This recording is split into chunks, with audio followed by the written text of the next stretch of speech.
السلام عليكم، معكم قناة دنيا. ان شاء الله تكونوا كامل بخير. اليوم راح ندير لكم ان شاء الله لا تورت نتاع الجلبانه اللي هي سهله يعني في التحضير تاعها، وبمقادير يعني بسيطه سهله. غير شويه تاع الفرماج برك اللي تقدروا ديروا فرماج تاع بورسيون، تقدروا ما تستعملوش الفرماج غابي. ان شاء الله هذه الوصفه تعجبكم، وراح ندوز مباشره للوصفه. انا هنا راح نستعمل هاد لاكوكوت اللي حبيتو، يعني من احسن ديروها في لاكوكوت مينوت باش طيب الجلبانه نتاعكم مليح. هنا عندي شويه نتاع السمن وعندي شويه نتاع زيت كيما راكم شفتوا. هنا عندي طرف نتاع الدجاج، نص نصف صدر نتاع الدجاج كيما راكم تشوفوا، ماشي بزاف. وعندي حبه بصله كبيره اللي ميكسيتها حتى هي وحطيت كامل وخليتهم يتقلاو. نقليه مليح. هنا راني بيد وحده نصور او ميم طون ندير في الوصفه. فوالا كي يتقلى معاكم هذاك الدجاج مليح والبصله هذيك تتقلى مليح، راح نضيف حبه طماطم حتى هي اللي كنت قشرتها وميكسيتها، ها واضح في الصوره. ونزيد نخليها تتقلى شويه. كما قلت لكم الزيت والسمن ديروا شويه، ماشي شرط تكثروا. هنا عندي فاني زوج حبات نتاع زروديه قطعتهم كما راكم تشوفوا هكذا صغار. نزيد فاني نقليهم مع بعض على نار قليله. وهنا عندي المعدنوس فاني مقطع، انا عندي هنا نحيته من الكونجيلاتور، اذا كان عندكم جديد من الاحسن. نخليهم يتقليو كامل مع بعض، من بعد نبدا ان شاء الله نتبل. لازم تقليوهم مليح باش لا توت تاعكم تجي بنينه. هنا رايحه نتبل. هنا عندي شويه نتاع فلفل اسود كما راكم تشوفوا، ديروا شويه، نقولوا نصف ملعقه صغيره تاع قهوه. ندير شويه كزبر مرحي.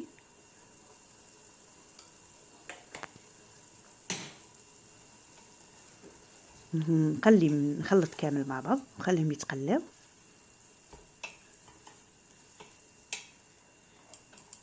نسيت ما قلت لكمش، درت زوج سنينات نتاع ثوم ميكسيتهم مع البصله. هنا عندي ملعقه نتاع ملح كما شفتوا. كما قلت لكم الثوم ميكسيتها مع البصله. درت زوج سنينات نتاع ثوم باسكو خدمنا بالدجاج، من الاحسن نديرو ثوم.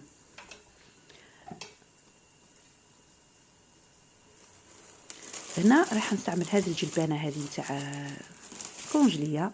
كونجولي كما كنا نقولوا، فيها 400 غرام. هنا عندي قل من نرطل جلبانه. اذا كانت عندكم جديده ديروا جديده من الاحسن. هنا بعد ما قليت مليح راح ندير لها شويه فلفل احمر حار، ندير غير شويه، مانيش حابه اللون باسكو هي تجي صوص بلونش. درت غير شويه، حبيت النكهه تاع الحراره برك فقط. اللي ما يحبش الحار ما يديرش. بعد ما يتقلى هذاك الدجاج كامل وكامل هذوك البصله تاعي وزروديه وكامل راح نمرق. هنا راحت لي اللقطه وين مرقت، ما مرقتش بزاف كما راكم تشوفوا، جوست برك كيفاش نطيب لي الجلبانه باسكو ما عندكم ما ديروا بها المرقه راح تجي ناشفه.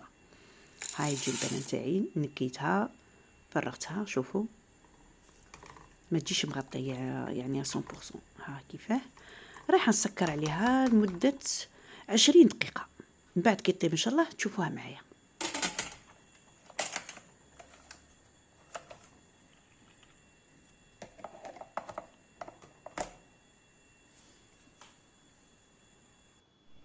هنا بعد ما طابت معايا شوفوا كيف جات، تجي ناشفه مجمره.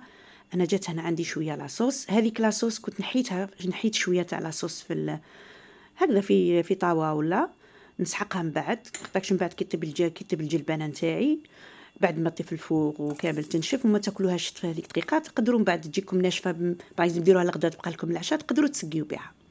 هنا كيما شفتوا نحيت هذاك الدجاج، فرغت هذيك الجلبانه وكامل في البلا هذا تاعي تاع الدجاج. نحيت الدجاج هذاك راني فتتو كيما راه واضح في الصوره. هنا قلت لكم درت غير طرف صغير، يعني ياسر يكفي ويوفي. هذه الوصفه يقدروا ياكلوا منها حتى 4-5 عباد ولا 5 من الناس. نسي هكذا بالفرشيطه نهبط الدجاج يدخل في لاصوص باش ما يجينيش ناشف وما يشيحليش كي يطيب الفوق. فوالا. دوك راح نضيف عليه الفرماج. عندي هذا الفرماج هذا تاع الكاري، نتوما ديروا اي فرماج عندكم، المهم يكون يعني جبن طاري. ونقطعوا هكذا المكعبات صغار ونحطوا ساير داير. يعني على كل حال الصورة راهي تعبر يعني. هذه الوصفة هذه حتعجبكم بزاف بزاف، يعني اللي يجربوها ورجعوا لي ان شاء الله في التعليقات. وصفة واش نقول لكم بدينا بزاف. فوالا نسيي ثاني هذاك الفرماج نهبطو هكذا يدخل في لاصوص كما قلت لكم باش ما ينشفليش ويشيح لي يجي يابس من الفوق. بعد ما نديرو في الفوق كما هو كما الدجاج. البيض ديروا واش تحبوا، اذا تحبوا البيض بزاف ديروا حتى 4 بيضات، واللي ما يحبش البيض بزاف ديروا 3 باش نشفوا بها الوصفه نتاعنا او لا توغت نتاعنا. انا هنا درت 3 بيضات، درت عليهم رشه نتاع ملح، خلطهم مليح وفرغتهم فوق الجلبانه. فوالا ديروهم ثاني، ديروا البيض ساير داير كما راهو واضح في الصوره. انا هنا راني حطيت شعلت للكوشه نتاعي على 180 درجه تسخن، خليها تسخن ومن بعد نحط لا توغت تاعي باش نديرها طيب في الفوق. كما راكم شايفين كلش راهو طايب، جوست برك باه يطيب لي هذاك البيض وتنشف لي الوصفه نتاعي. فوالا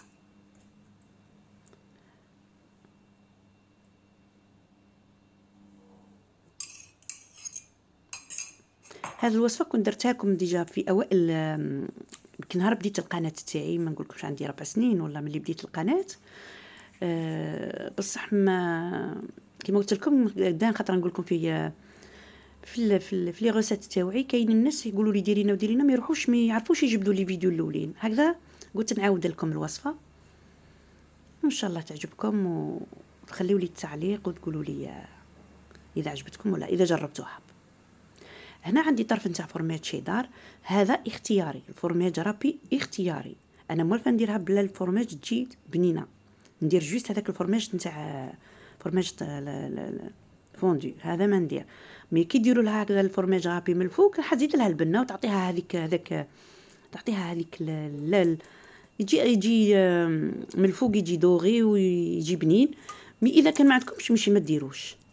فوالا هنا انا حطيته رابيتو من الفوق، راح نوضعوه في الكوشه، نوضع الوصفه نتاعي في الكوشه بعد تشوفوها ان شاء الله. هنا بعد ما نشفت معايا هذا هي الوصفه نتاعنا تاع نهار اليوم، هي لا توغت نتاع الجلبانه. واش نقول لكم كان هي على كل حال يعني واضح في الصوره ميم جات تشهي. كما قلت لكم انا كنت بقات لي شويه نتاع لاصوص المرقه نحيتها في طاوه، كي تعودوا بايزوم دايرينها غدا وعشاء في الليل تنشف لكم تزيدوا تسقيوها وتحطوها تسخن لكم في الفور ولا في الميكرووند، تفرغوا عليها هذيك لاصوص تجيكم ممشمخه، باسكو من بعد راح تزيد تنشف اكثر قد ما تقعد تزيد تنشف. اللي يحب لاصوص فوالا كيما راهي واضحه. هنا نقطع مورسو تشوفوا كيفاش جات من الداخل. فوالا هذه هي الوصفه نتاعنا تاع اليوم، نتمنى ان شاء الله تعجبكم. واذا عجبتكم ما تنساونيش في اللايك والبارطاج، وما تنساوش تابونيو في قناتي اللي زابوني جدد اللي دخلوا يشوفوا اللي دخلوا لقناتي وما فعلوش الجرس يفعلوا الجرس هكذا باش يوصلهم كل جديد. هذه هي الوصفه نتاعنا تاع نهار اليوم. شاهدكم في الجنه، وهنا نقول لكم مع السلامه والى فيديو قادم ان شاء الله.